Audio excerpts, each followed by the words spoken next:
All right, let's look at some other SEC games outside of that game on CBS between Auburn and Penn State. Chip Patterson and Barrett Sallee. The Georgia Bulldogs up to #1 in the nation now, and they are 24-point favorites at South Carolina. You talk about tough places to play. South Carolina is among them, but in their last 15 games, Barrett, South Carolina 3-12 against the spread against SEC East opponents.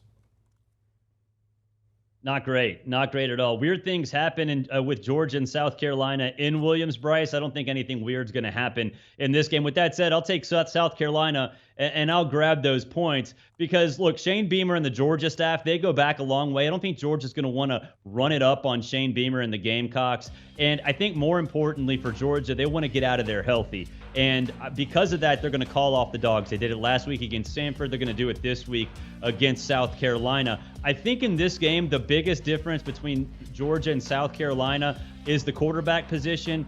You trust Stetson Bennett.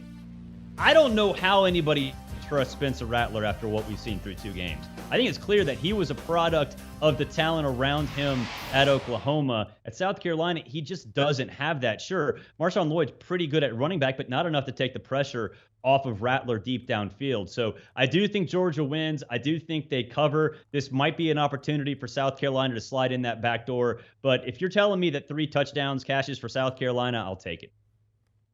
We might have ourselves a nice little same game parlay because I'm going to go with the nice guy under. Kirby Smart, Shane Beamer, good relationship, as you mentioned.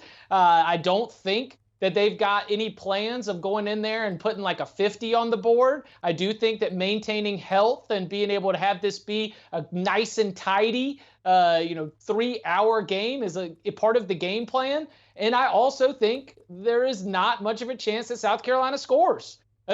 Maybe not any touchdowns at all. Their offensive line is the biggest weakness for this offense. Spencer Rattler has not been good. I 100% agree. But if you've got a South Carolina offensive line that can't block anybody, good luck against Jalen Carter and the rest of this Georgia defensive front.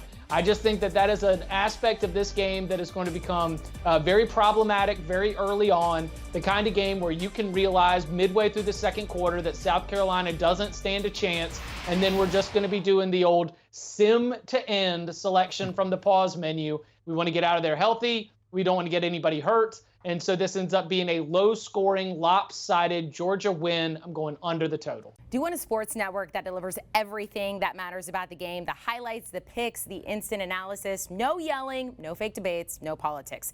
Hit the subscribe button and never miss a moment.